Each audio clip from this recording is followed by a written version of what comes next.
Beneath the emerald canopy of the Amazon, a world invisible to us thrives, a testament to nature's intricate design.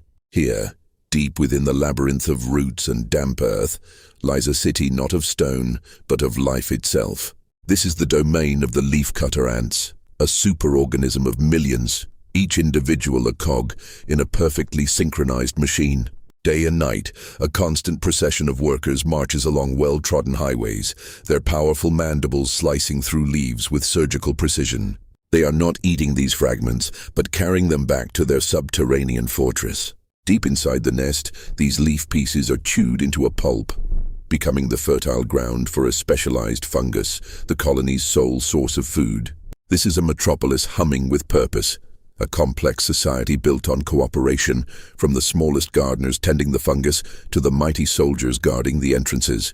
The air is thick with the chemical signals that bind them, a language of pheromones that dictates every action, ensuring the survival and prosperity of their sprawling underground kingdom.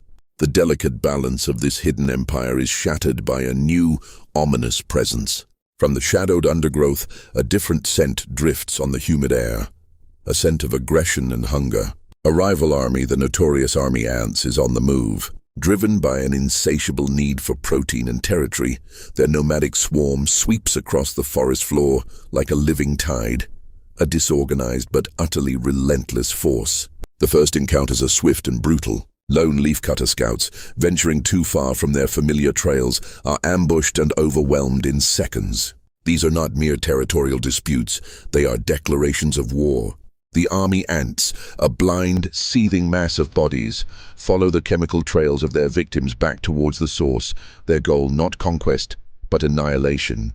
The leafcutter colony's outer defenses are tested as skirmishes erupt along the perimeter, the first tremors of a coming earthquake. The dawn breaks not with light, but with the shadow of 1,000,000 invaders. The army ants launch their full-scale assault. What was once a series of skirmishes now explodes into a cataclysmic battle, a war on a scale almost unimaginable. The leafcutter soldiers, with their massive heads and sickle-like mandibles, form a living wall at the entrances to their nest, a desperate line of defense against the encroaching tide. The ground becomes a writhing tapestry of black and red, a chaotic maelstrom of clicking mandibles and flailing limbs.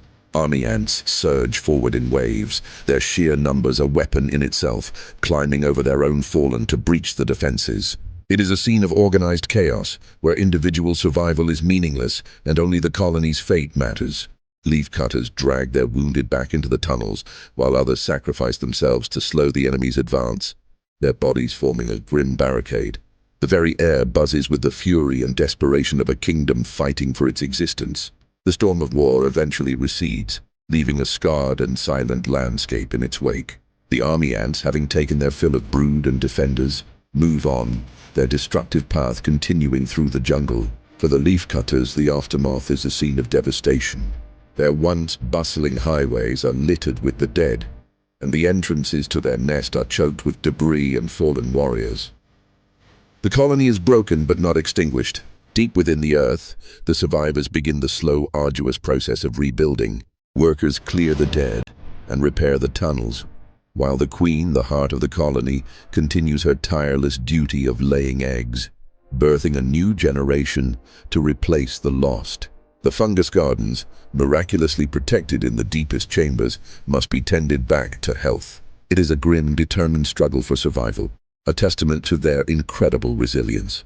And as the first new workers emerge, venturing out into the wounded world, they carry with them the silent promise that life, in its most tenacious form, will endure.